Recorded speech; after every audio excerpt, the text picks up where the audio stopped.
We are live, R&R at the mansion. We're live from the mansion. I am your host, Pregame. Welcome to the R&R cast.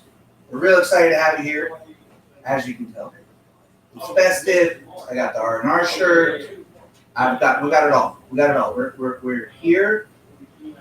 We've got a hell of a show lined up for you guys. I mean, a hell of a show. We have Joe Gaither from Tide 100.9. We've got Alphonse Taylor, former starting right guard. Maybe Derrick Henry doesn't have his Heisman if it's not for Alphonse Taylor blocking. I don't know. We're going to ask him later. And then the creme de la creme, the coup de grace, as it's called. But we've got it all. But the final one, the best guest of the night, what I am so looking forward to are there. We've got one of them here, but they are the directors and writers of the Fatman movie that me and Devin, we just finished watching. Ian and Esham, did I say that right? Esham? No, nailed it. Okay, all right. So they are the Nelms Brothers. You've heard of some famous brothers, the Russo brothers, the Wachowski used to be brothers, now they're the Wachowski sisters. But these two guys have just come out with this amazing movie called Fatman. It's an awesome take on Santa Claus in a way that you've never seen Santa before. I mean, Swole Santa, it's Swole Saint Nick, right? That's what we've got here for. Yeah, I mean, he's Kris Kringle in the flesh. Yeah, and he works out. He works out and shoots guns and smokes cigars. Yeah, he's got some good forearms, you know? Yeah, he's an American hero. I mean, that was kind of the fun we were having with that title, Fatman, is that, I mean, look, the whole movie is kind of like your what you've perceived Santa to be and what he really is in the universe that we've created. And that was one of the things as well, is, you know, he's got that, like, Santa has that derogatory moniker of Fat Man, which we thought was great because, you know, we were going to play with that as well. And even though Mel's not, you know, a heavy guy, he put on a little paunch for us, but it was just perfectly enough. You know, he's not like ripped right out of the gym, which is what we were hoping he wouldn't be. Yeah, but it's awesome. And so you two are brothers. How did you guys get into show business? Because I was looking at it. You went to school on a wrestling scholarship, is what I saw. Yeah. And so you went from wrestling to directing. You guys have had a couple movies that have actually won awards, and Fatman just won an award. A lot of people don't know it, but wrestling is actually an excellent entry into the. No, I'm kidding. yeah. I mean, I wouldn't have guessed you go from wrestling to. I would say wrestling's an excellent entry into life. Yeah. Thank you. Yes. Yeah. So how did you get in? You go from wrestling and an English degree, and how do you guys get into movie making? So Esham went to college on an art scholarship, full ride on to Kansas City Art Institute for painting and charcoal and illustration and drawing, and I mean, he was just really talented. I went to Cal State Bakersfield on a wrestling scholarship, and yeah, man, we were in different states at the time, and I remember we grew up watching a lot of movies. Yeah. And our parents were professional photographers, so it was kind of in our blood, and in our veins. But you know, it was not a career where we lived. We lived in the Central Valley, which is more agriculture and dairy farms and blue collar, you know, very blue collar lifestyle there. A lot of hardworking people. So it was like, okay, I'm going to go be a teacher. I'm going to go be a wrestling coach, or I'm going to go be, you know, I guess Ash was sort of the most outside of the box with I'm going to be an artist. Yeah. But he was also working on his professional paintball career at the time. Hey. Which was hard to give up. Yeah, some dreams never die, pal. Well, you know, and that one never came to fruition. But you know, I still have a passion for the game. Hey, he still plays. He still got teams he plays on. We have a lot of paintball down here in Alabama. So if you're ever in Alabama looking for, you know, we got the mansion here. So if you ever need like, you know, a cigar mansion to shoot at, you just holler. We're here. We got all the cigars. You know, we got you guys. So you guys, you're brothers, you work together. How cool is it to be making movies with your brother? It's pretty great. Yeah, I mean, I think over the years, Ian and I have become more and more dysfunctionally codependent in this process. But we're blessed in that we get along, and I think we have a true admiration for the other one's opinion. So, go ahead. I was going to say, which helps because we're not ready to throttle each other every 5 seconds. If somebody says something, we're like, okay, let me consider that. And then usually it's like when we're writing or something, we bat the idea back and forth and we develop it to a certain point. One of us runs off and writes it. And then, we don't stop until both of us really like what we have down. And that's kind of how the process works all the way through shooting and editing as well. Yeah. And I remember, Ian's a serious man on the wrestling match. So now it's all about diplomacy. We don't have any sort of physical altercations at all. Let's talk it out. Good. So you would take if you guys got into a disagreement about, like, say, the way a scene should go, he wins because he would beat you wrestling? Is that I think agreements on ideas? The most passionate one usually it is the most passionate one. It never goes to fisticuffs, thank goodness. But it does go down to that. We either both like it, or if we're in a disagreement, if we're a standoff, which rarely happens, maybe 1% of the time on something, we will go to, okay, this person really sees it and has a vision for it, is passionate about it.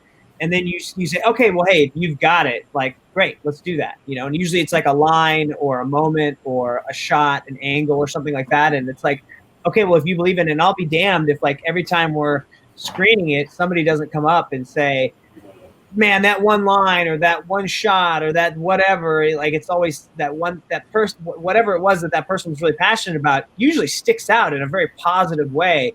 I don't think we've had one go the opposite way yet, but usually it pokes out in a positive way, and people comment on it about how much it improved something or was great or that they really loved that.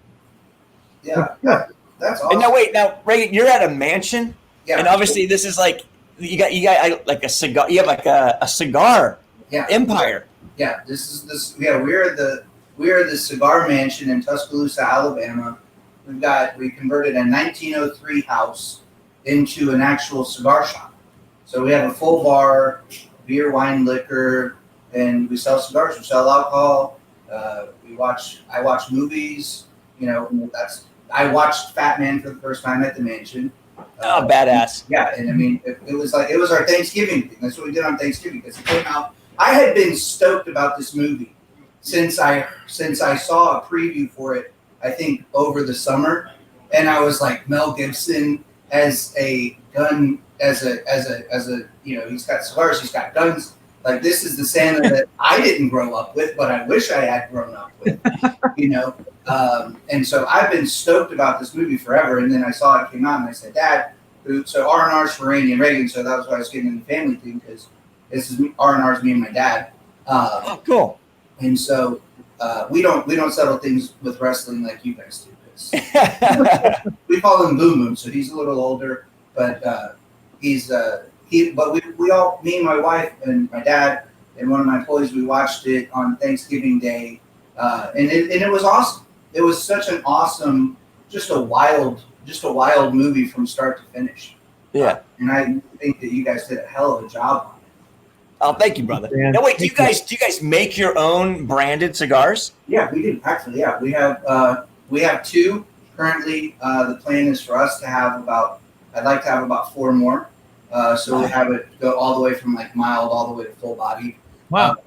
But yeah, that's the goal long term. But then we just opened up a new shop about 3 weeks ago across town. So now we have the Cigar Mansion and we have the Annex, and really excited about both of them. Man, and it's such a deep dive into cigars. Like, there's so much nuance and stuff in them, and it's like almost feels like endless. I know Mel, has a big affection for cigars, although right now I know he's abstaining, but he really does have a deep-seated love for cigars. Yeah. To me, it's just it's a great thing. It was a thing for me and my dad when I was going through, he's like, how you go from a wrestling scholarship to being a director of the best Christmas movie I've ever seen. And you know, I like when I was in law school, I went from law school to opening a cigar bar. So you know, people ask me, go figure. I can understand. You know, you go for English degree and you end up making a movie. I didn't do it. I've never done a movie like you guys. But you know, it's but cigars were what brought me and my dad closer together whenever I would see him, because they would come up and visit me when I was in school. And it was really great for us because we would get to spend, you know, an hour and a half, 2 hours, 3 hours where it was just us. And this was before the smartphones. And so we would just literally sit there and we would talk, you know. Yeah. So me and my dad, we would sit there and talk. My mom would be there, you know, sometimes. And then it became a thing where like people would want to come and hang out with me and my dad and smoke cigars with us, because, you know, when you're 19 years old, 20 years old, and somebody saying, "Oh yeah, we got some free cigars for you," people are like, "Oh hell yeah, I smoke cigars." Yeah. So next thing you know, they're feeling a little green though. Yeah, they're not enjoying it. But yeah, it's just such a cool thing, and I'm really blessed to be able to do what I do, and I'm really excited about it. But all right, so let's go back to you guys though.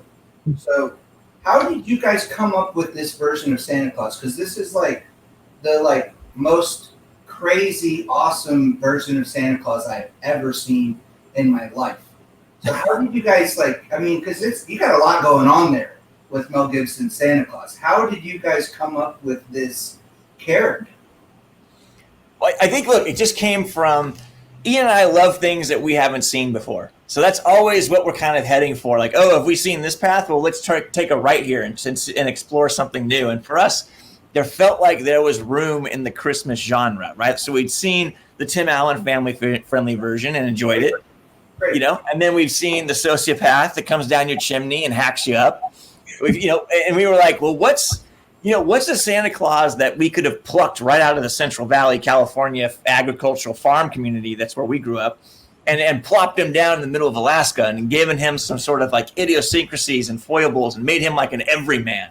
And so that's what really excited us, was to take this sort of fantastical character and make him, an everyman with problems that we could all relate to.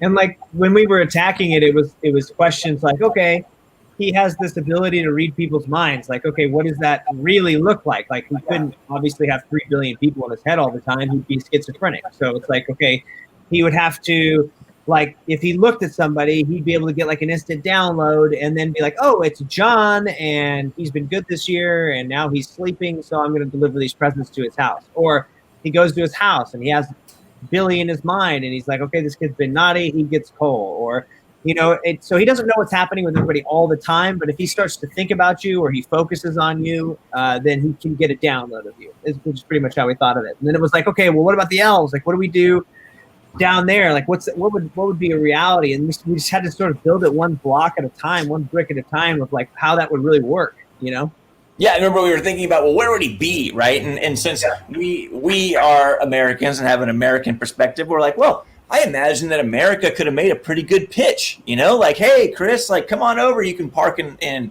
Alaska. We've got the post office. We've got all this infrastructure. Like, we're going to support you. And then obviously you can be out in the middle of nowhere, so yet close enough to a town to get groceries if you need them. So we were putting all this stuff into our head of like how this would actually work, and but we were like, if he's going to be able to like make things, out of the kindness of his heart, he's going to have to, in reality, have some money. He's going to have something flowing. And the way we were thinking of it is like, like Ash said, I think America can give you a pretty good pitch. There's other countries, but we live in America, so we know that best. So it was like, okay, well, I think America would probably give him a pitch and say, hey, like if you come, and work in our country, we can fund you, and you can be benevolent, and you can just do your thing and hide over here. And of course, we're going to give you a subsidy, and you're going to get to build all this stuff and live and just do what you do, and we'll pay for that. And obviously they end up constructing an entire holiday, which is a $3 trillion worldwide, giant stimulus for the world. But and that's great. And then when he gets tits up, a couple hundred years later, like, he's just screwed. So they have a bottom line. They gotta meet their numbers, and he's in the middle of that. So they're pinching him at this point. I love that aspect of Santa as basically a business owner. Because, being a business owner, I loved it because it was like I mean, especially with the way that it was like, okay, like the movie was timed really well because with all, I mean, it came out when a lot of business owners are feeling kind of like how Santa has been feeling in your movie, with it's like, okay, how are we going to make ends meet? How are we going to pay off? Mrs. Claus, who was great, says this, like this check that you got, this isn't even going to cover the power bill. Yeah. And I loved that take on Santa because it was like he was going through. You always think of Santa as as this, huge figure, and he doesn't have to really go through real world problems a lot. But Santa's actually having to go through real world problems, like how am I going to do Christmas this year? And I thought that was just such a cool take that you guys put him as a business owner going through it, because that's kind of how it's been for a lot of people. I mean, even us during the whole pandemic, and so you guys finished filming it and before COVID was even going on, right? Well, so two things. I think that the reason that it attracts us to make Kris Kringle a business owner is that Ian and I come from working class parents. Like our mom and dad owned a small business. Yeah. And so we drew upon a lot of what we saw with their problems, right? You've got this dynamic between our parents, and it's like they're struggling business owners. They've got an independent business. They're photographers. They went through the same woes, of struggling to pay the bills / keep everything going / the government, tax laws aren't really in their favor right now. Okay, how do we, it was all the same problems. And so, and the relationship that our parents had was very similar to the Kris and Ruth relationship as well, as in that our dad was it was his business. He started it. He was the lead photographer, but his bookkeeping and logistics were terrible. And my mom, when they married, she came in and just basically started handling all the logistics of the business and becoming a great photographer in her own right. But she really was the backbone of that business. And then only a few years after she left to become a nurse, he ended up selling the business because he was just like, I'm really tired of running this. Like the logistics of this are just a nightmare, And once my mom wasn't there handling all that, he was like, oh my God, I gotta do something else. Yeah. And then Reagan, what was the second half of that? I'm sorry. And then COVID. So this was done. Oh. This was all done before pre-COVID and when you finished shooting before all that happened, right? So we finished. So COVID was happening as we were shooting. Yeah. So we went up to Canada in November. We prepped. We started shooting in January, and then we finished shooting in March, which is right when everything was coming apart. And so we finished in Canada. Our last day of shooting was the day before they shut every production down in Canada. So by the skin of our teeth, we got out of Canada with the entire movie shot. And then we went, it was crazy. Yeah. And then we went back to LA and edited the whole picture in Ian's basement. Oh, wow. Yeah. So we had it, it was definitely a new mode of operation for us. We do edit the pictures but Ian's basement's a perfectly acceptable place to do it. But there was some certain post-production processes that were a little bit different as we tried to do the sound and the color and the music and all that stuff. And the test screenings, because now we can't have 5 to 10 people over at a time. You have to send everybody a link and try to get feedback and then try to adjust that. Whereas before we would screen the movie a number of times and just be very dialed in on what we wanted to get out of that feedback. And whereas you don't have that type of control over the singles that you send out. You're not, we would put everyone in a room and stock food and drink, and if someone had to go to the bathroom, obviously they went, but it was kind of a mini theatrical experience. And then when you send people a link into their house, they could very well be doing 25 things at the same time while they're watching it, and so you can't quite understand all the ramifications of their feedback. Yeah. I can't imagine. I saw I saw. I'm sure you guys probably saw. I saw Tom Cruise's, meltdown on the set about COVID, and I did listen to it. Yeah. I can't imagine. I know what we have to go through here. But I know everybody's been really affected by it, and I saw that you guys got. You're going to be with the John Wick production company, making the movie Capture. I saw, and well, that's a little old. And Capture ultimately was ended up being realized at Quibi, and they retitled it as the Fugitive remake. So that one we won't be working on. Okay. There were a couple of things that happened when we went off to go shoot Fatman. Is that a couple of other projects went at the same time, and we sort of had to make a choice. It's like, okay. And that happens a ton. Like, you put a lot of work into these projects, and then one seems like it either stalls out for a second, and then something else picks up speed, like Fatman, which is pretty much our baby because we wrote it and we wanted to direct it, and we wanted to take that one all the way. So when it popped up, those other ones were cooling, and we said, hey, yes, we want to go do Fatman. And of course, when you get into pre-production on something, when it rains, it pours. 5 other things that you had interested in started going as well at the same time, so you had to make a choice and be like, well, hey, we've got our 2 feet in on this one, and we're going to take it the rest of the way. If you need to find another filmmaker or find another avenue, we totally understand. So it's just how it goes. Sadly, you can't do everything. But we still have a great relationship with that company. We still love those guys, and they love us, and I'm sure we'll figure out something with them down the line. They're a great company, great execs over there. Maybe Walt Goggins' character actually comes from John Wick's universe. There we go. You guys get to do like Walt Goggins beats John Wick, and Fatman comes in somehow. Mel Gibson's Fatman. I mean, I think that that would be. I mean, John Wick's one of my dad's and mine favorite films. This is up there. I loved all your characters in the movie. The Walt Goggins character was great, a total psycho, but which was just amazing. I mean, he goes, and the kid, the kid. If I had to rate least favorite kids on the screen, there's Joffrey.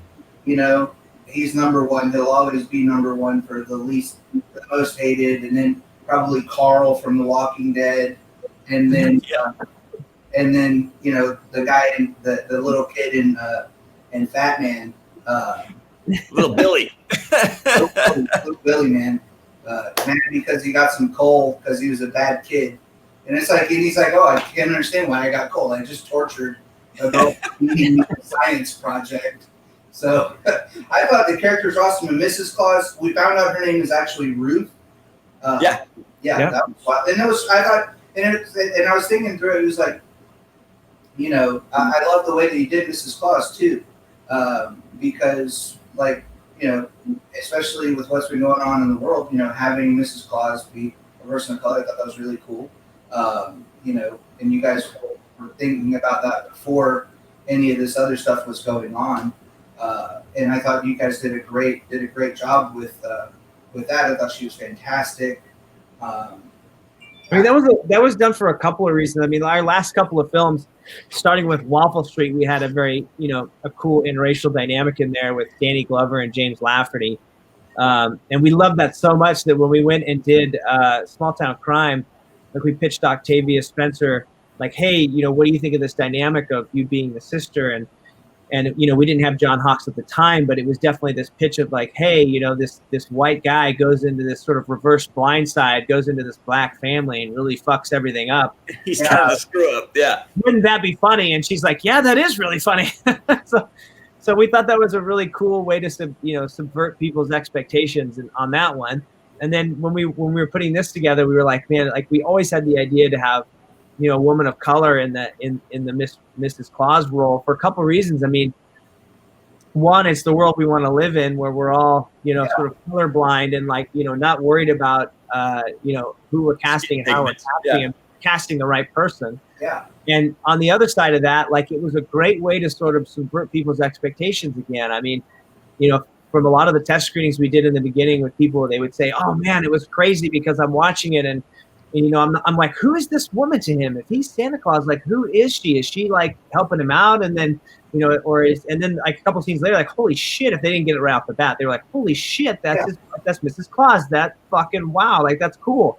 This is really fucking cool. And I didn't get that right off the bat. It took me a scene or two, or people would get it right off the bat and be like, this is fucking awesome, like crazy.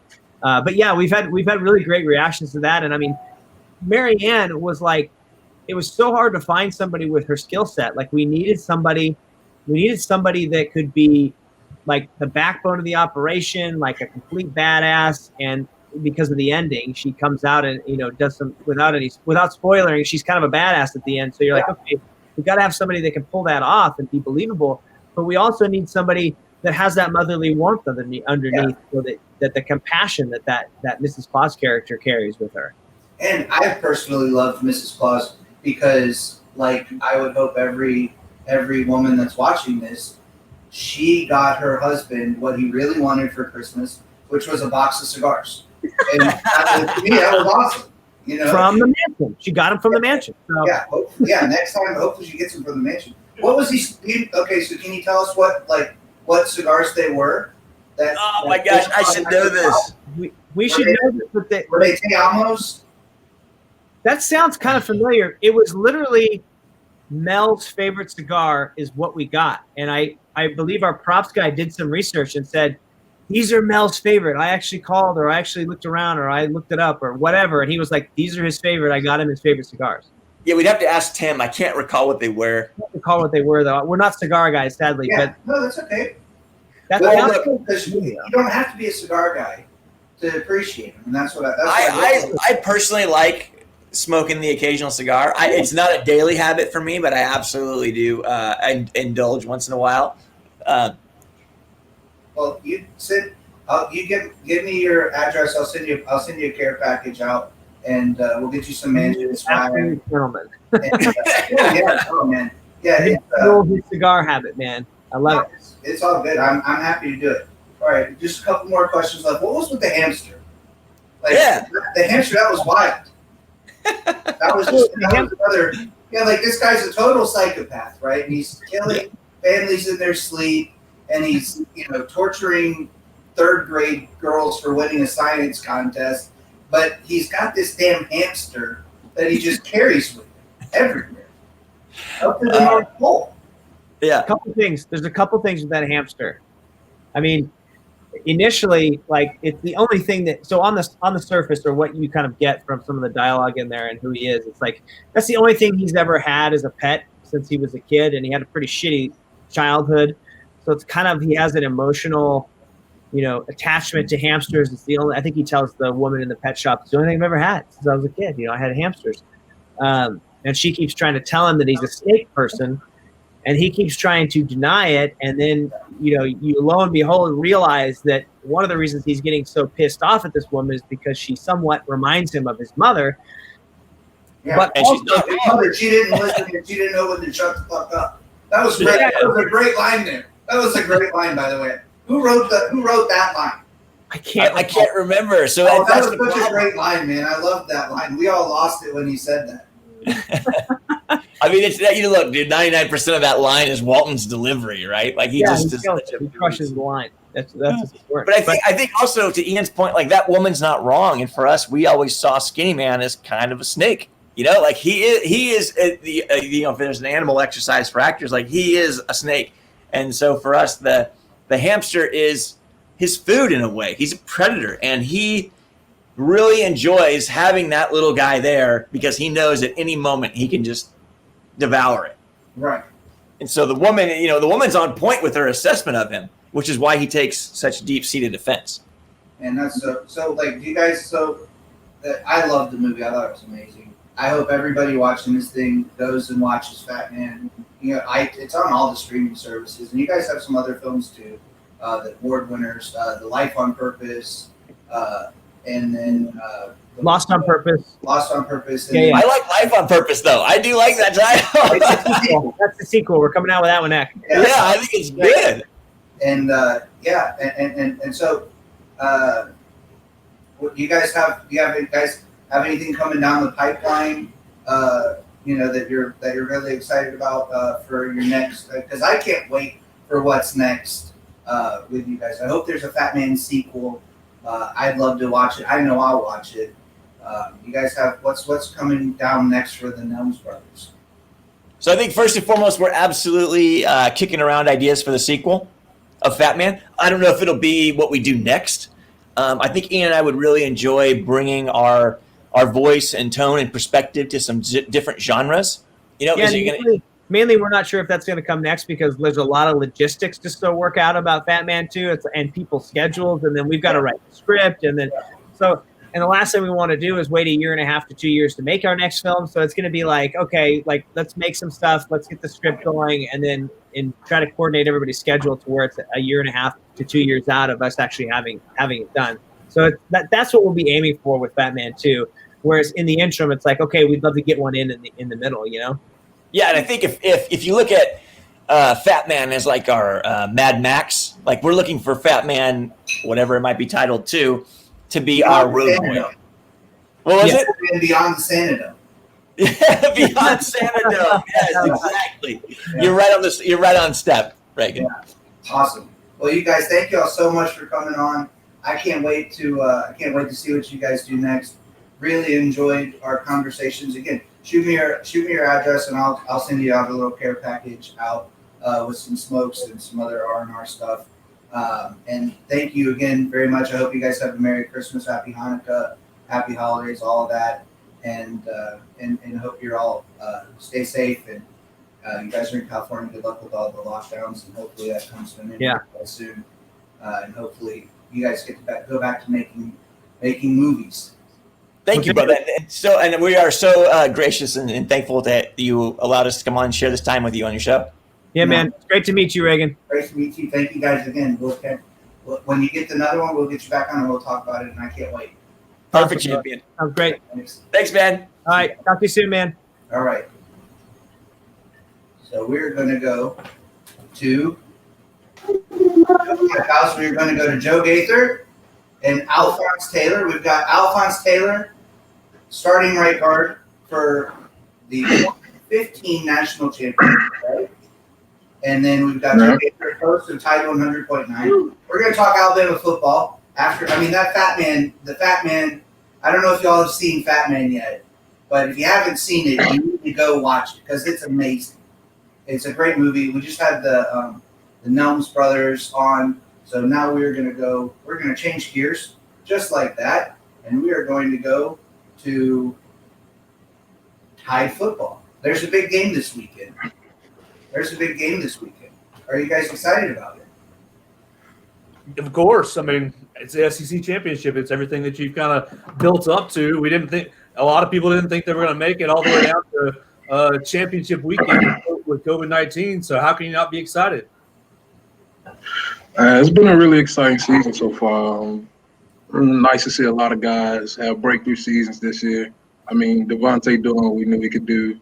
Mac Jones stepping on the scene. Big name for himself. Like, come on now.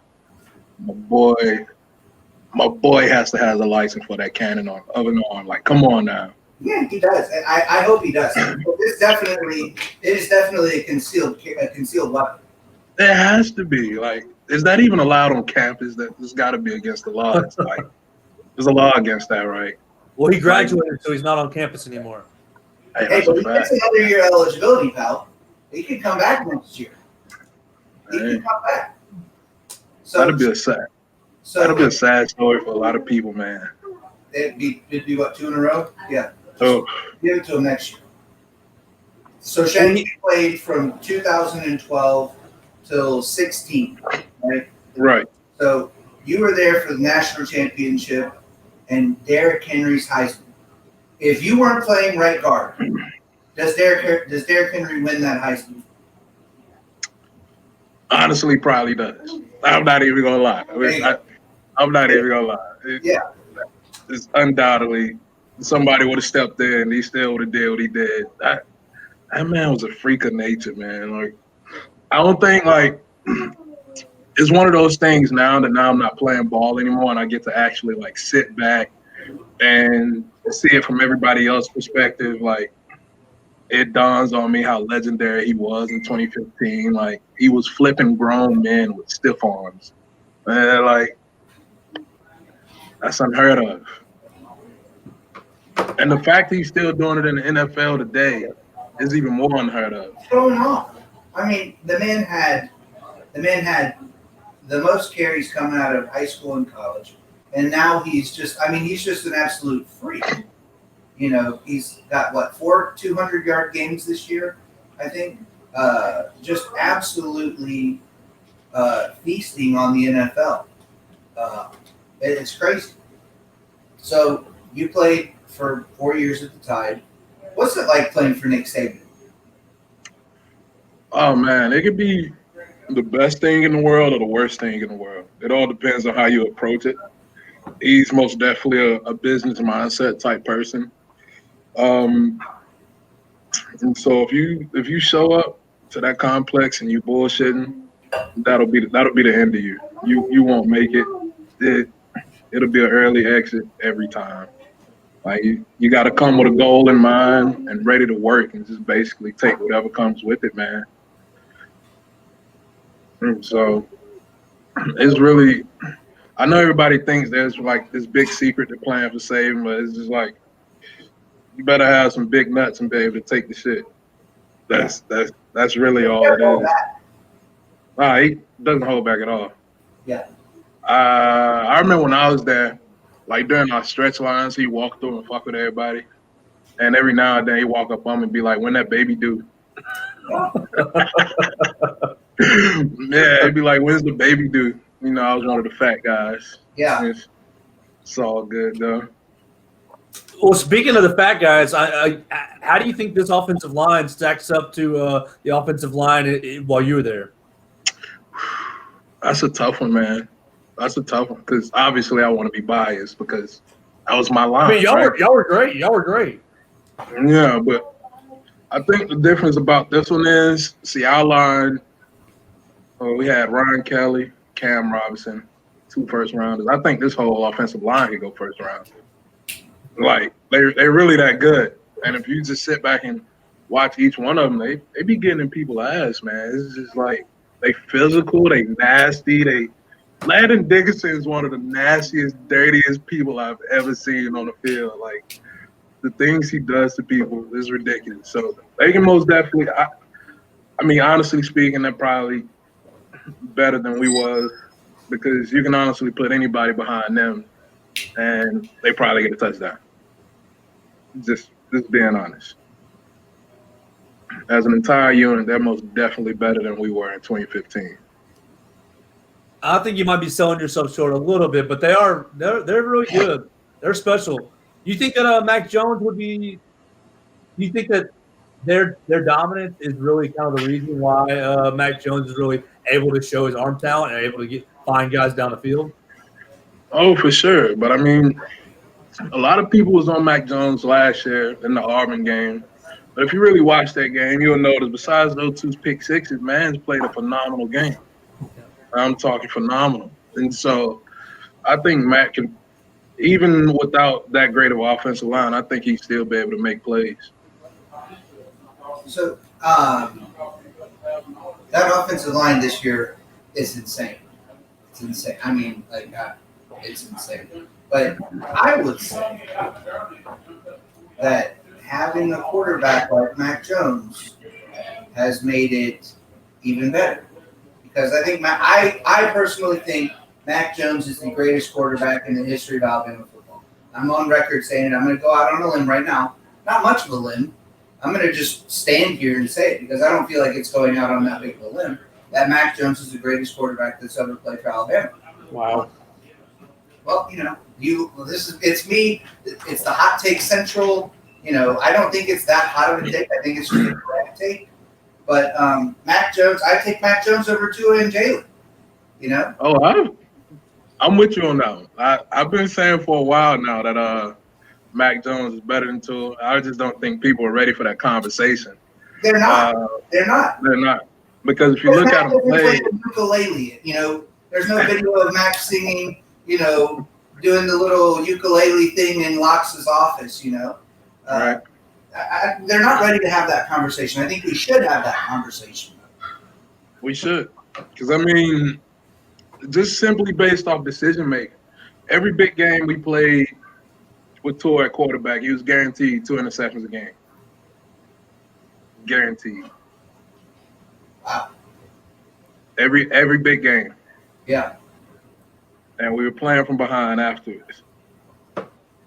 I've seen Mac make some questionable throws, but it was just more so it wasn't there, not trying to put the ball where the ball can't be put.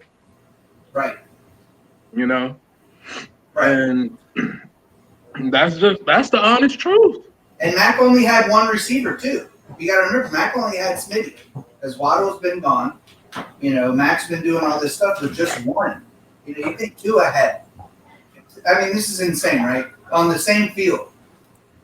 No, you're selling Mechie short a little bit right there. Okay, no offense to Mechie. But Mechie is not the player that Henry Ruggs and Jerry Jeudy That's and fair. Irv Smith were. You know, I mean, like I love. They're great. They're very talented guys. But you know, you add in Smith, Waddle, Jeudy, Ruggs, and Irv Smith, and that's. I mean, shoot, I'm pretty sure I could throw a slant to those guys and let them take it to the house. You know, I'd like to try. You know, I think I could do it. I'd be scared for my life with, you know, back with some of those SEC linebackers coming at me, but I try it. This offensive line will keep you safe, Reagan. This one, yes, absolutely. This one, I would like. I might I could take a nap in the pocket sometimes. Yeah, probably. Yeah, I could smoke a whole cigar before they let anybody get to me. You know, this offensive line, it's amazing. So you played. You had some good O-line coaches. You had Stoutland, who went on to be for the Eagles, and then Mario Cristobal, who's at Oregon, and and Kyle Flood coming in. You know, how much has that change made the offensive line? Because this offensive line looks as good as it's ever looked. How much of an impact has Kyle Flood had on this offensive line, do you think? I'm sure it's dynamic, man, because each coach brings out different stuff in you, man. And I actually had 3 coaches the 5 years I was there. You forgot Brent Key. I had Brent Key. I love Brent, and I love Brent. Yeah. You forgot Key. And it's just every coach brings out something different in you, man. And like with Cristobal, I run through a brick wall. Yeah. And Stoutland and Key, they were more technical coaches. They could break it down and coach their asses off. But Mario, with me, to me anyway, was a big motivational guy. Like, I'd punch somebody's face in if he asked me to. And with this line playing the way that they have this season, man, I'm sure it's something about Flood that's get them motivated, has them ready to go every game. The game plan, they can understand it. Anything you throw at them, blitzes, no matter what it is, they can pick it up. Line games, they're picking it up. And so I'm sure his preparation is through the roof. And you can tell with their play, man. What do you think of Cristobal reportedly turning down Auburn and getting an extension and raise at Oregon? I don't blame him. Nope. I don't blame him. I don't want to come to the state and coach against Saban. Nope. Hey, man, he found his place out there. You know, that's a good spot to be in. That's a good spot to be in. Making money. Man's probably get more clothes yearly. Yeah. Like, he could probably walk around in a new Oregon fit every day for 3 years. Yep. That would be the big selling point to me about Oregon would be like just the Nike contract. All the shoes. Yeah, all the shoes, all of the Tiger Woods apparel. Like, I'm a big Tiger Woods. Like, I wish that they still made golf clubs. But, like, if I was getting Nike clubs and balls all the time, I mean, like, I could have – I mean, that'd be worth $500,000 a year to me just on the clothes, shoes, and golf equipment. Easily. I think he's got it set up there. So, all right, so you played with all these guys. You played for all these guys and had all these coaches. You had Mario Cristobal, Jeremy Pruitt, Napier, Kirby, name it. They were all there when you were there. Loxley was there. That's my guy. Love Lox. Out of all of them, and I would put Loxley in the same conversation.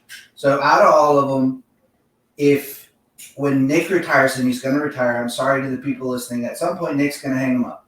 No. There was a question today about whether Nick was going to retire. But so if you had your pick out of all of them, all the guys, former Bama assistant coaches, even Dabo, say Dabo would come. No, Dabo's out of there. He's out of there. Okay, he's out of there. Okay. But if you could pick any of them, you got Cristobal, Pruitt, Napier, Kirby, Locke. Who do you want to come and be after Nick? Man, I'll take Lane. Lane. I'll take Lane. Just because Bama needs, they need something fresh, man. Like, they've been riding a traditional train for a long time. I don't know. I think Lane could come in and win. Getting the same recruits that we've been getting, he can most definitely make it happen. So Lane. I would go Locks.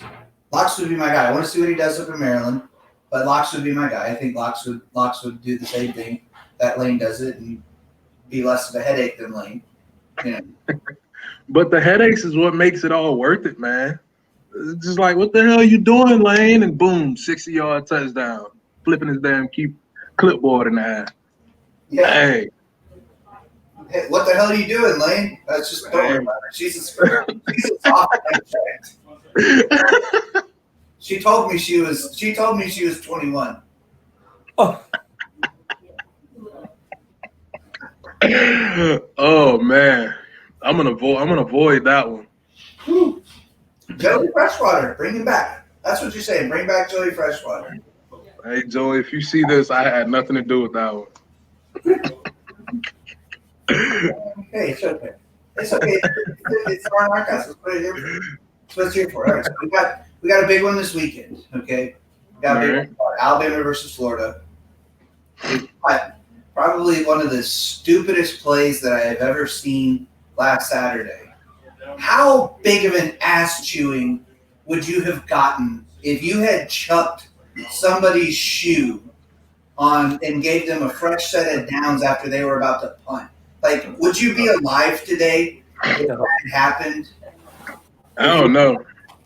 You probably would have seen the next day, like, Alphonse Taylor has entered the transfer portal or some shit. Yeah. Like, You might have entered the recently deceased portal. Yes. go ahead. No, I told my friends, I said, if I was his coach, I would have run him till he died. I mean, that was absurd. Well, my fat ass, that wouldn't have been a lot of running. So, how bad would it be? Like, if that happened to you, if that happened to y'all, how bad would that be? I don't know, man. I feel like, man, that literally cost them a football game. And possibly a playoff appearance. It really did. So that's most definitely you can't even travel anymore. You're on suspension type shit. Like, I don't see that going up well with anybody. Oh no, Cristobal might have throat chopped him or something. Yeah. Well, I mean, he was in the next play, and that's the thing that was wild. He was in the very next play, and then he said, "Oh, well, I don't think you hadn't meant anything by it." I mean, it's like so. Anyway, so that's who we're playing this weekend. What are you thinking about the game on Saturday? Oh man, I think we're gonna go in and handle business. Florida, you can't. People can say what they want about our defense, but you're not finna attack us with one thing. You're not just gonna add the ball out and think you're gonna get anywhere with it. And on offense, we're bringing a balanced attack. Pick your poison. Who you want to whoop your ass any given play. We got to stop. If Florida happens to make it to the red zone, we just got to stop Trash from throwing it to Pitts. That's his go-to guy, obviously. And I say we win by 3 tutties. Solid. 3 tutties. Yeah. How many do you think Florida scores? I give them 14. 14. Okay. I give them 14. So like 35-14. I like that one. Alabama's only scoring 35 points. Nah, I'm just trying to respect the game, honestly. No, there's no. We don't have to respect the game. No. No, I mean, like, I think Alabama can score 69. Man, easily against that defense. Oh man, it'll be a 50-point plus if Saban allows it. You know he likes to go soft second half, fourth quarter. I hate that. I just want him to run him out of the building. I really wanted him to score 70 plus on LSU. Yeah, same. I wanted him to score. Wanted that. Yeah. I wanted that. Yeah. I think everybody wanted that, especially after what they did last year. All the videos. Yeah, roll They could have. you. Yeah. They could have wheeled their grandmas out on the field, and I would have wanted the same result. I don't care. Yeah. That's Yeah, I wanted a big number. for sure. What are you thinking about tomorrow or Saturday? Saturday, I think we're gonna win pretty easily. I think it's gonna be about 52-17. I think that first drive, Florida's gonna they'll probably drive down and score, and you're gonna hear everybody on Twitter complaining about the defense and it's gonna be a long day, and they'll get over to the sidelines and adjust, and they'll lock Florida down the rest of the game probably. I don't think that first drive overreaction on Twitter is every single time. Right? Like I remember the Ole Miss game. What was it? In 18, they threw the big bomb the first play, and everybody was like, "Oh, here we go again. We're gonna get run out of the building. These coaches didn't do anything all week long." That was the only touchdown. We beat them 62-7. Yeah. They gave up. What was it? Metcalf got a huge. Was it Metcalf? I think. I don't know. Yeah, it was Metcalf. Yeah. Okay, the guy's doing it on Sundays. Are you that mad? That overreaction. You nailed it. The overreaction on Twitter. Every time the first drive, people lose their mind. We should fire Pete Golding right now. Yeah. It's like, all right. It's a 60-minute game here. But I think that they're going to lock it down. I think they're going to take care of business. They're going to eliminate Florida. And, we just got to come out healthy. That's my biggest thing is hopefully we come out healthy. Yeah. Come out healthy. And I think we're going to see Mac to Devontae Smith a bunch of times, honestly. I saw a post from a Florida Gator, Tease Tabor, who's been a healthy scratch, I think, his whole NFL career. He made an Instagram post. He said, "There's nobody I'd rather be locking down Devontae Smith." And I was sitting there saying, boy, there's nobody I'd rather be covering Devontae Smith than Marco Wilson too. Because I don't know if you guys watched the Bucs game when they played the Chiefs. Tyreek Hill went for like 300 yards on Carlton Davis in a half. Carlton Davis, from Auburn. And I got to tell you, if Marco Wilson throws on Smitty, I hope Sark just says, "Hey, Mac, if you see Marco Wilson covering Smitty, just tell Smitty to run a go route and just chuck it, and it'll be there every single time because there's no way that guy can cover." They've been putting out a lot of bulletin board material this week. Did you see Dan Mullen earlier today? Yeah. They asked him at the SEC press conference, "Oh, do you think a 2-loss team should go to the playoff?" And he said, "Oh, we're going to worry about that after we win on Saturday." It's like, dude, you need to just calm it down because you're digging your own grave there. Hey, man, if your coach don't believe in you, then who will? I know, but you're not going to say that like that. Saban would never say that. We'll worry about that after we win on Saturday. Hey, y'all have to watch Saban, though. Saban say a little shady shit in a subtle way, dog. Yes. It be the most subtle way, but it be shady as hell. He's a big troll. Oh, for sure. A big troll. Yeah, he's a very, very big troll. And I love it. I'm here for it because I enjoy it. I love trolling. It's like this week I was on the big troll. Reagan. Everybody got so mad at me over this wing take, right? Like, these wings take because I like Buffalo Wild Wings. I love Buffalo Wild Wings. I'm telling you, they're great. They're great, right? There's a reason Buffalo Wild Wings is in every city in America, and there's a reason that your favorite wing joint in Tuscaloosa is only in Tuscaloosa. I'm sorry. That's the facts. That's the fact. It's most definitely one of those deals everybody loves to hate. You know, it's just like, why? Is this the cool thing to do right now? Just like Arby's, man. What's everybody beef with Arby's? Why? It's actually the beef. Beef is my beef with Arby's. You know, honestly, what ruined Arby's for me was Hope Solo.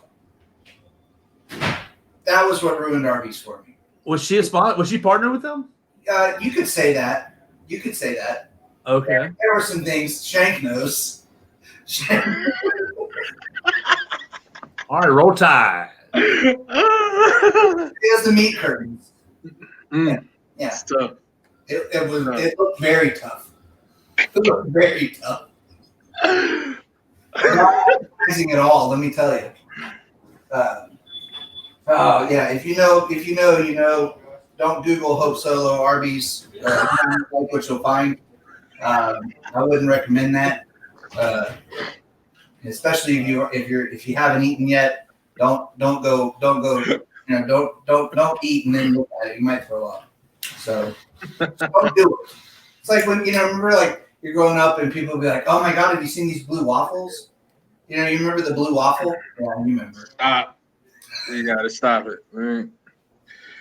That's one of those things that was buried so deep in my mind that I never had to think of. Now for the next 2 weeks, this is gonna occasionally cross my mind. You're welcome. Yeah, we don't like that. That's tough. So, all right. So Hugh Freeze today says he's very happy at Liberty. So all the stuff that you guys have been giving me, Joe, on the pregame show, Hugh Freeze, it looks like Auburn, he's out. I don't think he's going to Auburn. Do you think he's going to go into Tennessee, though? He's going to Tennessee. Tennessee's got a head coach. For now. They got a head coach. What, are they going to fire Pruitt for Butch Jones's mess? I mean, we're kind of past Butch Jones's mess at this point. Are we? Yeah. When you ride with Garantano for 3 years in a row, I was going to say that. If you can't bring in another talented quarterback to replace him, then you get what you deserve at that point. Or are they a quarterback away? I mean, a quarterback would help. You give him Bryce Young. Even if Talia had transferred there last year, I think that probably would have helped him. I don't think so. I mean, I like Talia. He's been doing great for locks up in Maryland, but I don't think he was the answer. And I'm not sure that Bryce Love is the answer. I mean, there were a lot of people all summer long, Bryce Love. And, Bryce Love? Who's that? Yeah, exactly. He comes in to protect the under. That's what he comes in for. I'm pretty sure Bryce Love plays running back for the Redskins. I'm pretty sure you're wrong. You're right, for the football team. Yeah, exactly. But it's like when Bryce Love comes into the Bama football games, okay, he comes in, and it's like, okay, well, we must be within the under. Nick Saban's got money on he took the under again this week. That's what it is.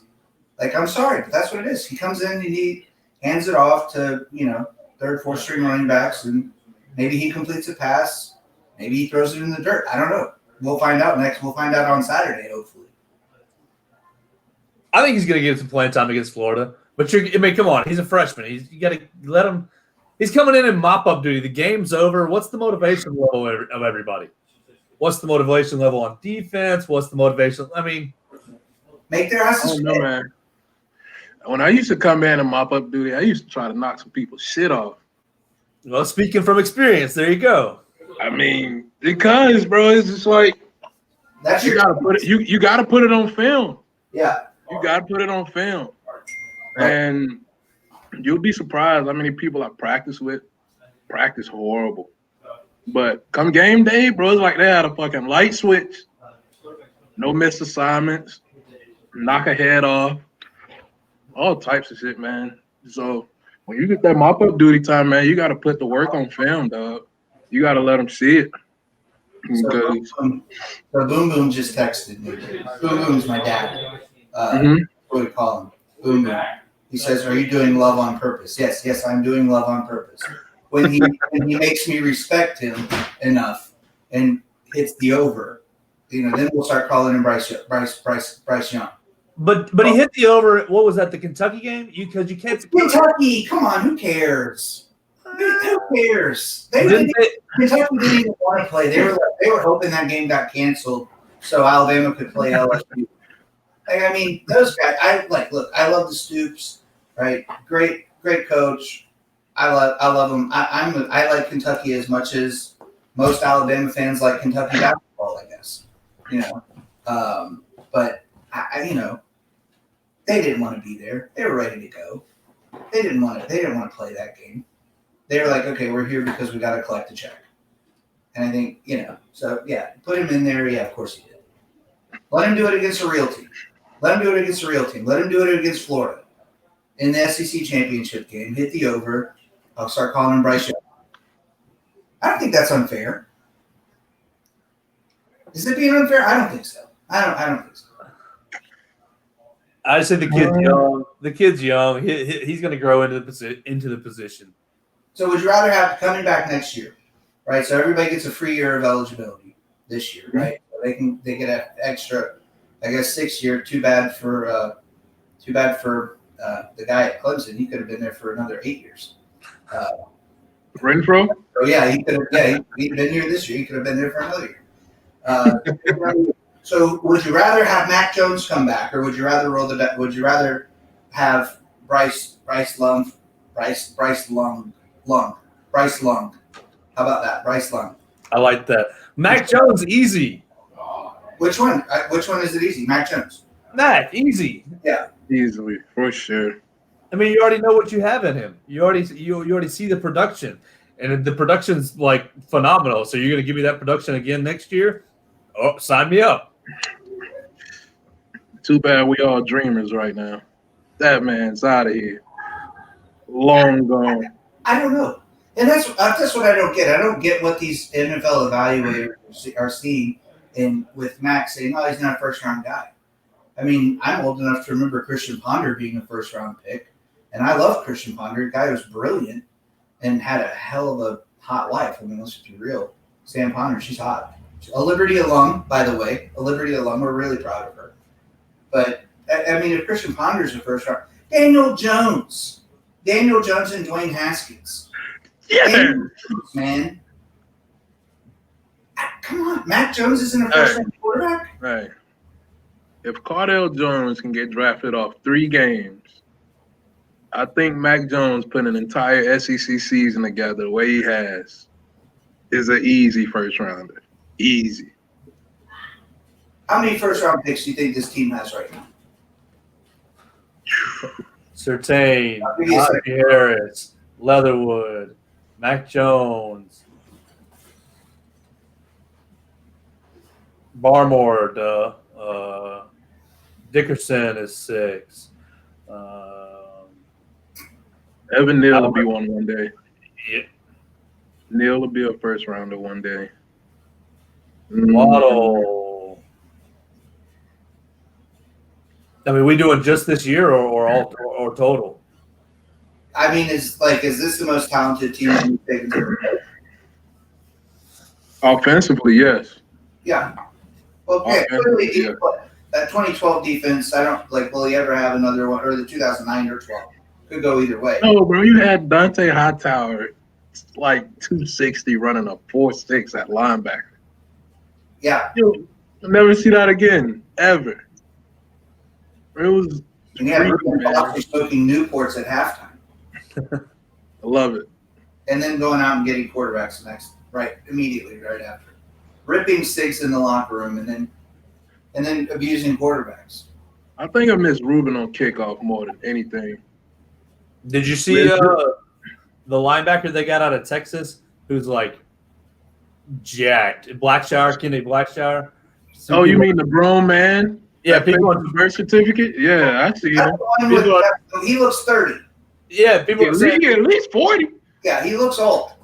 Yeah, he looks old. Yeah, he looks real old. But hey, you know what? I'll take him. For sure. He was 30. Won a Heisman. For sure. Hey. Noted fan of the mansion, Chris Winkie. So, all right. So, Shane, all right. You've got you got all this stuff at Alabama. You had all these experiences. Like, what's your favorite like memory playing? That you have is it winning in Natty? Is it smoking cigars in the locker room after beating Tennessee? Because that would be my favorite. But is it like when you're like 50 and you got all the grandbabies and you're like, hey, come around, listen to Boom Boom talk about Alabama football. What's the like one story you're gonna tell that you like that's your favorite? Ooh, that's a tough one. I don't know. Actually, it'll probably be Iron Bowl 2015, and that's just like a more personal story. It's like my grandma died the week of that game. Oh man. Yeah, and so like still played. It sucked. Oh my God, it sucked. That's probably the worst week of my life. Yeah. And that was actually probably the best game I ever played in college. Really? Was the Iron Bowl 2015. Yeah, that's the highest graded game I've ever played in. And then 2 and 3 be most definitely Tennessee smoking cigars because got the Puff 5 big ones in a row. Yep, from the mansion. From the mansion, of course. And I still most definitely get those packs in each year. And we look forward to them, actually. I actually waited this year because, all right, so I have an adopted family, right? Yeah. And they just moved to South Carolina. And so he wasn't here for the Tennessee game. So we went up there for Thanksgiving and we actually smoked our cigars then. Nice. And so it's kind of become a tradition. I always smoke my cigar with him after we beat Tennessee. Nice. So that's dope. So that's a cool second. And most definitely third is the Natty. Yeah. Because that was most definitely a tough fought game. And people forget like half that defensive line went first round. They were legit. It was a good one. And they had a really good defensive line that year too. That game was won in the trenches. Oh, for sure. Yeah. For sure. Oh, also probably due to the fact that they just decided not to cover O.J. Howard that game for some reason. I don't know. But. Yeah. It was wild. They just left him out there. You're just like, I don't care, throw it to him. Yeah. O.J. had like 3 40-plus yard catches that game. It's ridiculous. But most definitely Iron Bowl, beating Tennessee, 2015, Natty. Nice. And of course, I'll have all the rings to show. So that'll be dope. Yeah. How many do you have? You have 2 hands? In total, I got 9. Okay. So you got. Because I got Natty 2012, SEC Championship 13. Well, I got 4 SEC Championships, 2 Natties, and we got a few from the playoff wins. They give us like 2 rings apiece for the playoff win if you win the whole thing. So I think I got about 9 rings in all. So you got them for every ring, every hand, and then you got your wedding ring. So you got every ring's covered. Yeah, we're good. We're good. Honestly, I don't even know where half those rings at right now. I gave them out to family as gifts, just like you. Yeah, man. Like you've been dope as hell all my life. Thanks for not abandoning me here. Like I didn't make it to the NFL or make it rich, but here, take this. That's cool. Work. That's really cool. So Joe, you're doing the pregame. Are you at Pearl River this week? Yeah, we'll be down at Pearl River again this week. You coming down, Reagan? I don't know. All right. I'm waiting. I like there's some stuff with the wife. I got her family. They want to do Christmas, and so gotta make the wife happy. Like Pearl River, gambling, in-laws. Make the wife happy. Just gotta make the wife happy. Yeah. They say happy wife, happy life. I'm not sure. But here's my thing on that. I mean, if you plan on being forever, right? Yeah. What's a little adversity? Yeah. What's a little adversity? Let's stir the pot here. Let's stir the pot here. What's a little adversity if we're in this thing forever, right? He's giving me a death glare right now. We're actually in the middle of that adversity right now. But let's be real.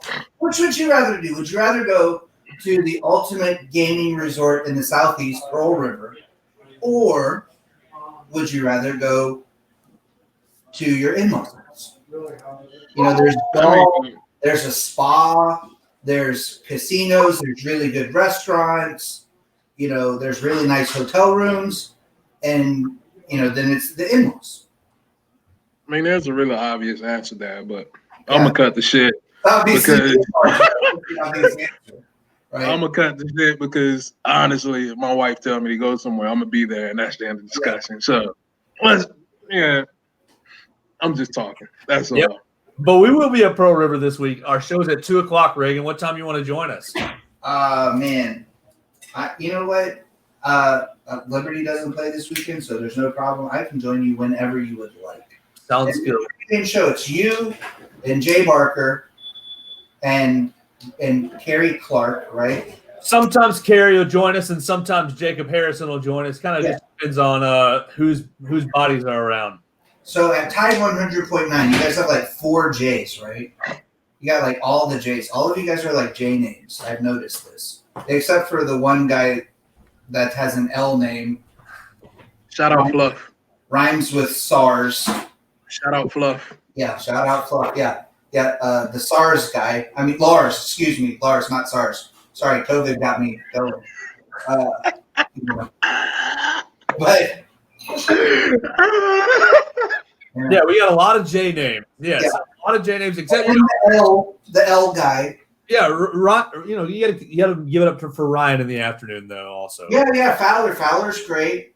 Yeah. So you guys were asking me on the show Saturday. Pick my favorite Tide 100.9 guy. Who was that? Yeah, that was Jacob. Everybody wanted me to rank them, right? So you like ranking them. That's tough. You guys are all great. Tide 100.9. It's such a great. If you're an Alabama fan and you're wanting to listen to pregame, do yourself a favor. Tune in 5 hours before the game to Joe's show here. The Alabama the Tide Tailgate. Tide Tailgate. There you go. Tide Tailgate show. You'll catch me, your favorite bar owner, on there, and former Alabama quarterback Jay Barker, and then some other cool guests. And they're at Pearl River this weekend. I want to go to Pearl River this weekend, but it might. We're going to do the national championship there also. Oh man! Because Alabama's going to make it. We'll do the national championship game there as well. Download that Tide 109 app. You can listen to us anywhere. If you're at the in-laws' house and away from your radio, you can listen to us there on that Tide 109 app. It's free. And then the best thing, you can listen to Eli Gold. Well, last week, Chris Stewart, but listen to Eli Gold call all the football games as well on that app. Okay, I got just a couple more questions for you guys. This one is really important. I take this one very seriously. This is probably the biggest question you will ever get asked. Okay, and it's just such an important one because it just means so much to me and so many of our people watching this show. When you poop and you're finished, do you sit or do you stand? Sit. You sit. You're a sitter. Okay. Shank. Same. Sitters. Okay. Wow. Sitters are quitters. What about you? Or oh no, this is my show, so I don't have to answer that. Oh. I don't have to answer that. All right. I am the captain now. Yeah. On your show, you can ask me, and I'll answer. So maybe on Tide 100.9, that's what we talk about. I don't know. There have been worse topics. Yeah.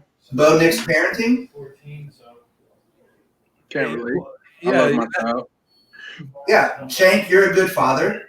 Bo Nick's not a great father. Not everybody's created equal here. As far as dads go, Dad said, goes, I can't believe you went there. What? You're shocked that I asked them if they sat or if they stood. Have you not watched the show? I know he's watched the show before. It's become a hot topic of debate at the mansion, actually, where whether people sit or whether they stand. And it's actually about 50-50. You might be surprised that probably half the people that you run into actually stand when they play, or might be surprised that half of the people you run into sit. So it's kind of a debate when you're on the show. We want to know where we stand. Or where we sit. Yeah, where we sit. Yeah. I mean, I don't really care as long as y'all ain't out here bare ass in public toilet seats. Yeah. And it's not like doing corn pops like they did, way back, out in outhouses and stuff. Like we have nice Charmin toilet paper that gets it clean. That's what's important, right? I use dude wipes. I ain't gonna hold you. So do we have so the game tomorrow? The game Saturday, we got a big game. But who do you want to play in the playoff? You got a team that you'd rather play in the playoff? BYU. Well, okay, that's not going to happen. They can't drink. Okay, look, BYU, Mormons, really nice people. They can't have sweet tea, and they can't have the playoff. So so I'll give you a list out of Ohio State, Clemson, Notre Dame, and Texas A&M. Who do you want to play? A&M, easy. Okay. Easy. Ohio State. Ohio State's who you want to play. I want to play Ohio State, and then I want to play Clemson in the final. Okay. I'm going A&M, Ohio State. Because, A&M matchup purposes, I highly doubt we'll have problems with Kellen Mond. So there's that. Oh, look at this. And the cat said I'm going to be on the cat says I'm going to be on the show. Yeah. I love cats, man. I love cats. Cats are like that. That's awesome. nice. Go ahead. So you're saying A&M and then Ohio State for sure. Just because I'm still a little salty about that New Orleans L. So okay, I got a hot take for you. okay. All right, here you go. Alabama wins the 2014 national championship if Jake Coker is the starter.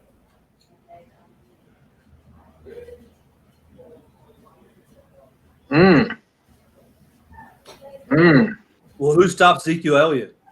It doesn't matter because Alabama needed to score points that game, not keep it close. And Alabama wins if we feed Derrick Henry the ball more.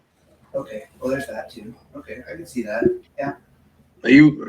And people forget he was still rocking that 27 then. He was in that 27. I have the 27 jersey. I don't forget. Nice. Yeah, I have that. It's a good jersey. We feed him the ball more that game. Easily win. Easily. Not just kind of win, but easily. Easily. I still say every time he touched the ball, it was a 6 to 15 yard pop. Every time. okay. All right. Any other hot takes you want to get off your chest? Ooh, let's see.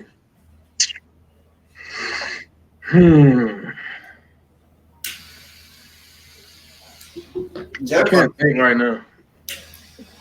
If they come back to me, I'll just request to be on the show again and write them down and get them all off. We'll get you back on it, and we'll just have a segment dedicated to hot takes. Nice. Like, here's one: Christmas food is better than Thanksgiving food. They're the same thing. Yeah, that's See, I don't have turkey on Christmas. That's my big thing. We do like a rib roast on Christmas. Oh, word? Yeah. If we change it up on Christmas, though, it'll be gumbo. But gumbo is most definitely elite compared to Thanksgiving food. So. Well, y'all are from like where they make gumbo real good. Yeah. Yeah, we don't get that up in Tuscaloosa because our restaurant scene in Tuscaloosa is kind of lacking. We have chains. It's sad. I was like, I need to come. We need to open a spot. There's a building right next door to me. I think it would make an amazing restaurant. Personally, I think it would make an amazing restaurant. Right. I don't have that kind of time to do a restaurant, but I think it would be really cool because it's like, it's an old house. It's actually older than the mansion. But it's huge, and I think it'd be great for like a steak place, like because we don't have, like you think about it, we don't have a steak place. I'm sorry, R. Davidson Chop House, you're not a steakhouse. Like your steaks are okay. Chuck's don't have good steak? Oh no! Oh, get out! Well, we got a Chuck's in Mobile, and their steaks are really good. So, well, the one here is not. The one here is not. Like it's every like when you ever ask anybody, hey, what do you like at Chuck's? The sushi. They like the sushi. That's it. You know what's crazy? For the longest time, I didn't even know a Chuck's actual menu had on it because I used to only go on like official visit dinners. Yeah. And it was completely different from anything that would be on the regular menu. And so I went one evening. I'm like, y'all not have y'all not have rib roast on here? It's like, what is that? Yeah. I'm like, what do you mean? Yeah. They literally just served it here. I worked at Chuck's for like 7 years, so. Oh, sorry.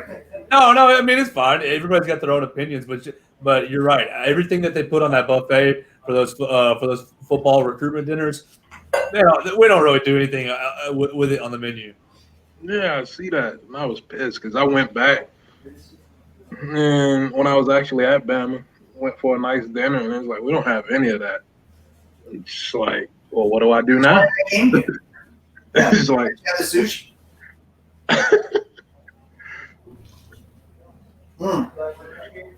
All right.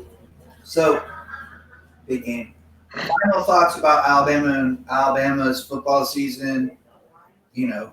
Basically 2020 football season as a whole. No surprises offensively. We knew we were going to be really good there. Shout out Pete Golden. He's had a hell of a shake back year, a hell of a bounce back year. He got his guys back. Having Dylan Moses back has been a big help. Yeah. But you know what's crazy, though? This defense is going to be good for a while now because a lot of young guys been getting reps since last year. And it's all just stacking up at this point. And so we'll be good. We'll be good. Next year is going to be interesting offensively, though. No Mac Jones, no Najee Harris. I mean, we know Robinson can go on there and do it, but as the lead guy, I guess we'll see. Trey Sanders.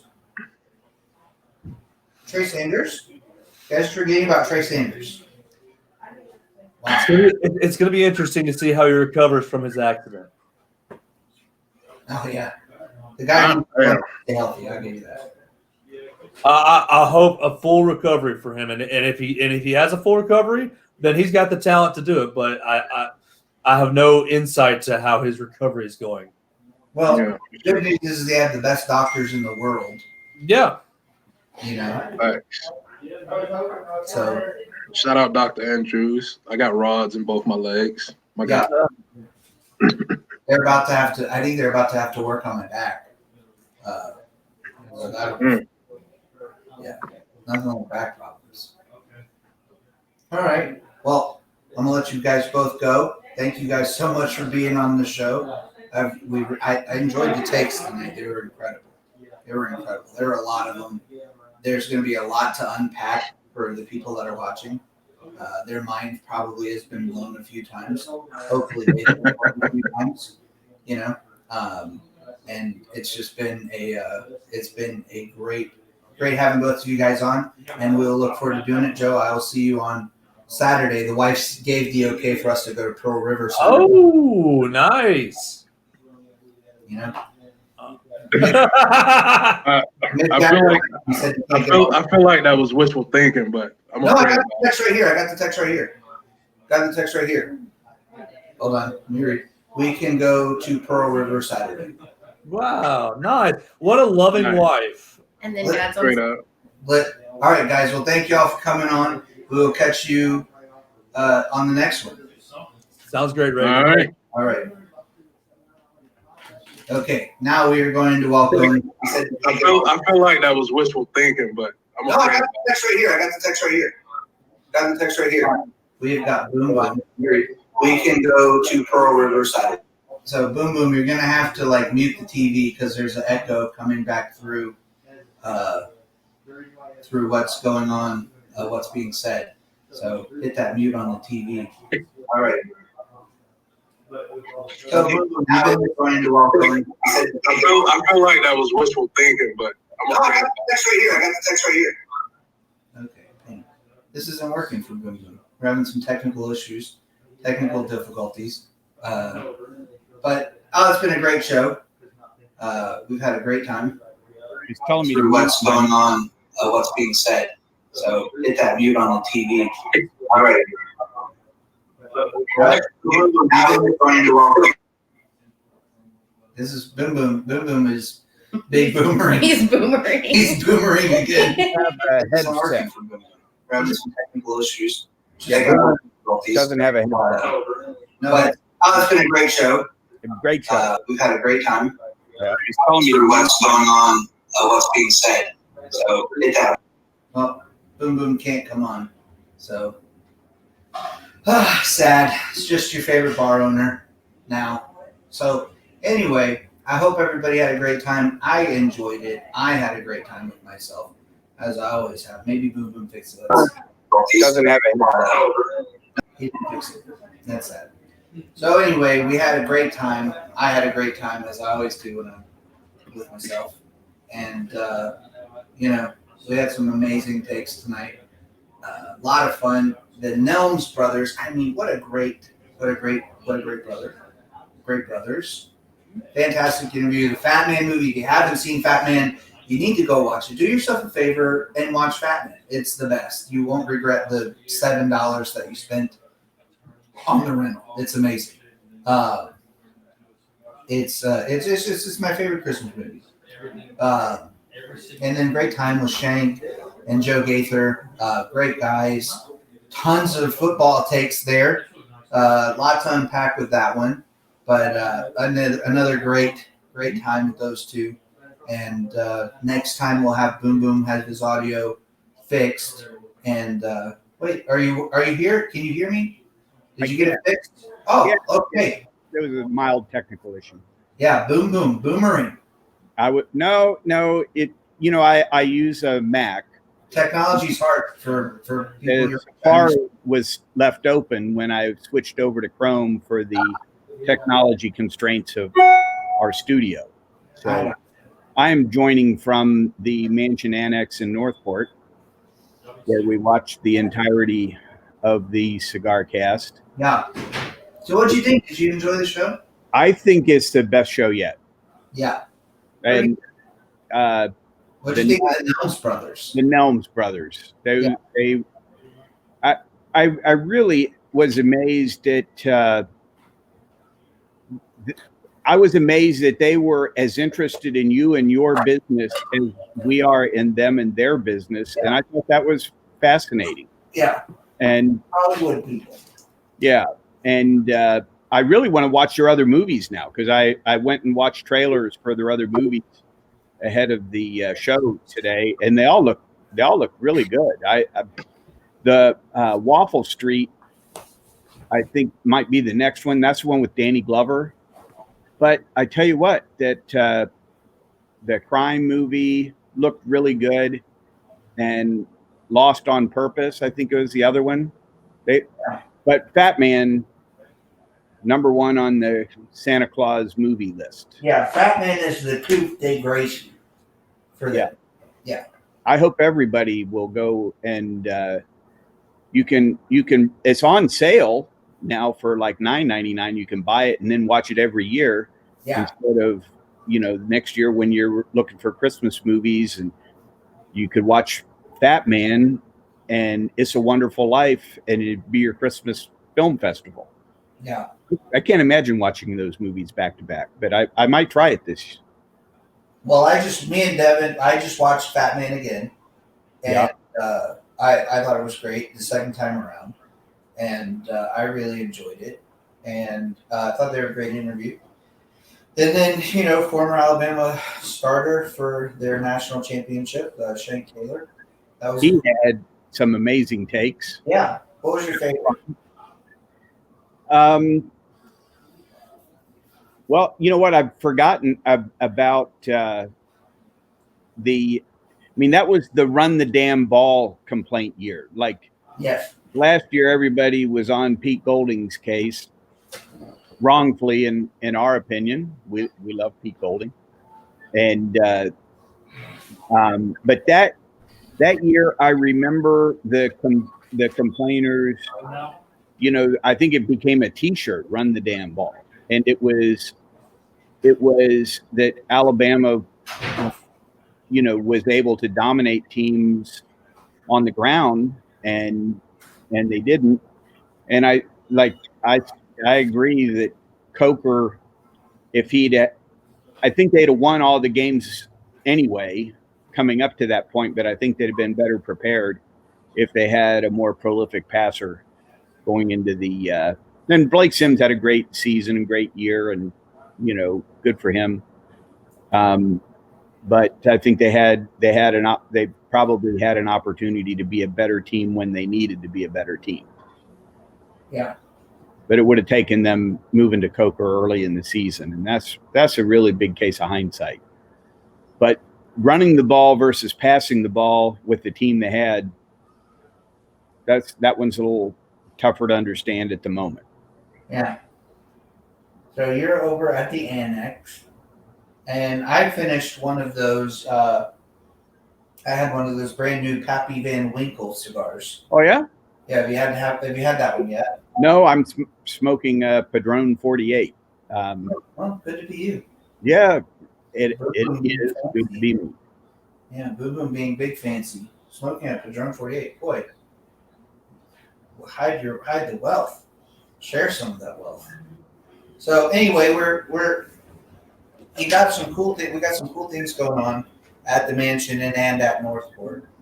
The liquor license is coming along, so we should have alcohol hopefully by the end of the year over at the Annex, I think. Yeah, I hope so. Yeah. And I think we're about to bring back the almost bottomless golden hammers and maybe the bottomless flights. Almost bottomless, not quite bottomless, but almost, but Not quite, but not exactly, but basically. Yeah. Lots of still some things to get worked out there. Yeah. But Merry Christmas from R&R. It's Reagan and Boom Boom. If you haven't come and gotten Christmas cigars, you still got less than a week. Christmas You can be like Mrs. Claus. Yeah. And have what did Santa Claus want for Christmas? He got cigars. He said thanks for the cigars. Yes. Yeah. So you got less than a week to come and load up those stockings with stuff from the mansion because Christmas is coming. And boxes of cigars look beautiful wrapped under their Christmas tree. Yeah. Christmas is coming and the Fatman cometh. And thank you so much for listening to us ranting and raving and talking with all these people. I hope you guys enjoyed it. You can catch us on Spotify. You can catch us on Apple. Catch us on YouTube. Podcast Addict. If you don't follow us on Twitter, Facebook, or Instagram, follow us there. And hope you enjoyed it. We'll be back next week with a special Christmas episode of Live from the Mansion, the R&R cast. We'll catch you next week.